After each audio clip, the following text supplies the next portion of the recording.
this is Sandra D. Thanks for joining me for a video on distress stain backgrounds. Distress stains are water-based dye inks that can be used for quick and easy ink coverage. They come in a bottle like this with a dabber top. Basically, by pressing on the dabber top, ink is released. And what I call these guys is little bottles of inky goodness. They come in all the standard distress ink colors that you're familiar with, as well as white picket fence, and they just come out with metallics, which are brushed pewter, tarnished brass, and antique bronze. What I love about these is they're just like the ink pads in that they react to water, which allows for great blending techniques. Today, in fact, I'm going to show you 3 simple and fun background techniques that I hope you'll enjoy. So for the first one, we're just going to apply 2 colors of ink to a tag.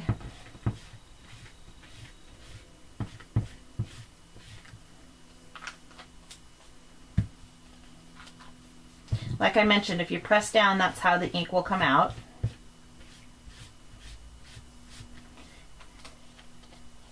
Now I'm going to spritz it with water with my mini mister. This will help blend the colors. To blend them further, I'm just going to take a mop brush and kind of pat.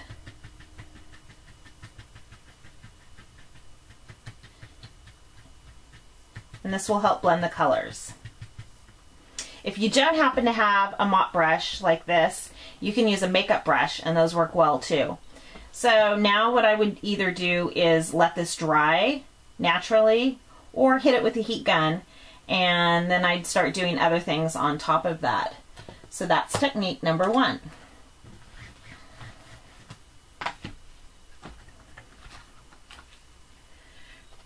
For technique number 2, I'm going to first apply one color to the entire tag.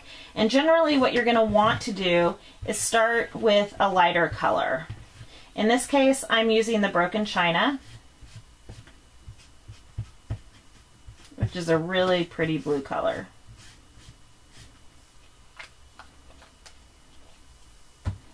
Now what I'm going to do is go back with a darker color. This is Faded Jeans.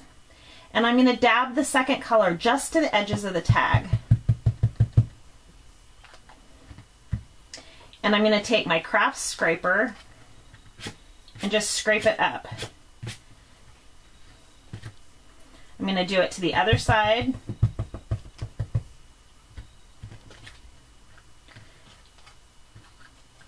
And do the same thing. Just kind of scrape it up. I don't feel like I got enough there. So I can get it a little bit thicker. Ooh, now I'm really scraping it.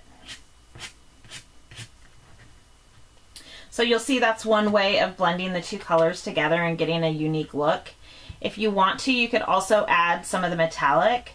Before you use the metallic or the white picket fence, you need to shake them first. There's a little ball in there that will help mix them up.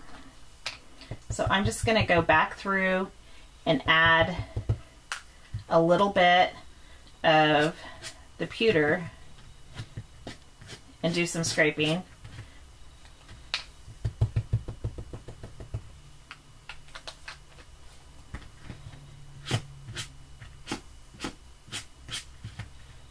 And now we'll get a little bit of a metallic effect to that as well.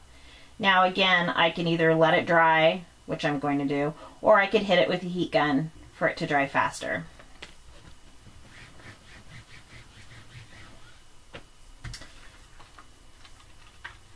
Now for the third technique, I'm going to apply one color across the entire tag.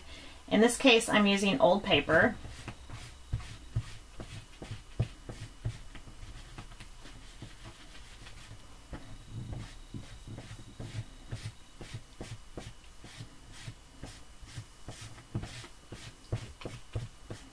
Got pretty good coverage on the tag. Now I'm going to spritz it with water with my mini mister. Get it good and wet. Remember, it reacts, these inks react to water. So I'm going to dab a little bit on the edges and see how it's already starting to react.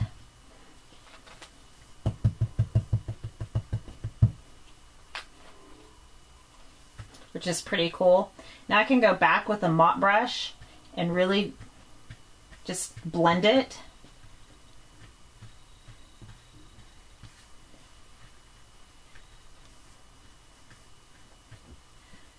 For a nice blended look.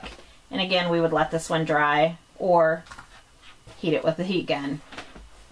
You can do these techniques not just on tags, but on cards, scrapbook pages, journals, canvases, and more.